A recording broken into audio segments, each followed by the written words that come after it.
Welcome friends. আমরা যে ধরনের ভিডিওগুলো করছি, মানে সেন্টেন্স জিজ্ঞেস করছি, সেন্টেন্সের মধ্যে কিছু শব্দ পরিবর্তন করার মতন, সেই ভিডিওই করছি, জিজ্ঞেস করছি। তো দেখো, যদি মনে হয় যে তোমার যা মনে হচ্ছে তুমি তাই বলবে। আমার যদি মনে হয় যে ওখানে কিছু ওয়ার্ডসকে চেঞ্জ করা দরকার, আমি অবশ্যই সেটাকে চেঞ্জ করবো, ঠিক আছে? তুমি আমাকে বলো তো, জলটা খুব ঠান্ডা, এটা ইংরেজি কী হতে পারে? The water is cold. The water is cold. এখানটাতে কোল্ডের জায়গায় তুমি যদি চিল্ড এই শব্দটা ব্যবহার করো, চিল্ড, CHILLED, চিল্ড, তাহলে পরে সেটা একটু বেশি ভালো শোনাবে। তখন সেন্টেন্স তোমাকে কী বলতে হবে? The water is child. The water is child. Good. আচ্ছা, তুমি আমাকে বলো তো সীমা, তুমি যেরকম করে বলো যে আমি আজকে খাতা আনতে ভুলে গেছি, তাহলে তুমি কী বলবে? I forgot my notebook today. Very good.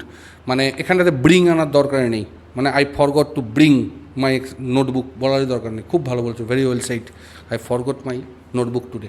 আমরা যেটাই ভুলে যাব কোনো কিছু আনতে, সেখানে আনার যে ইংরেজিটা আছে ব্রিং, সেটা আনার দরকার নেই। মানে আমি ভুলে গেছি বললে পরে ওটা হয়ে যাবে, ঠিক আছে? আচ্ছা,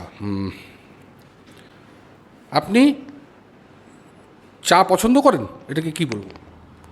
do you like tea? Very good. আমরা এখানে লাইক মানে তো পছন্দ করা। চা, কফি এগুলো অনেক জিনিসের মধ্যে, বা শরবত, এগুলো অনেক জিনিসের মধ্যে কোনো খাবারকে বা কোনো কিছুকে বিশেষভাবে পছন্দ করব, তখন আমরা ওখানে লাইক নয়, প্রেফার শব্দটাকে ইউজ করব, ঠিক আছে?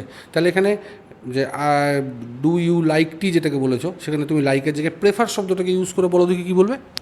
Do you prefer tea? Very good. Do you prefer tea? So if you like the video, then please like, comment and share. Thank you.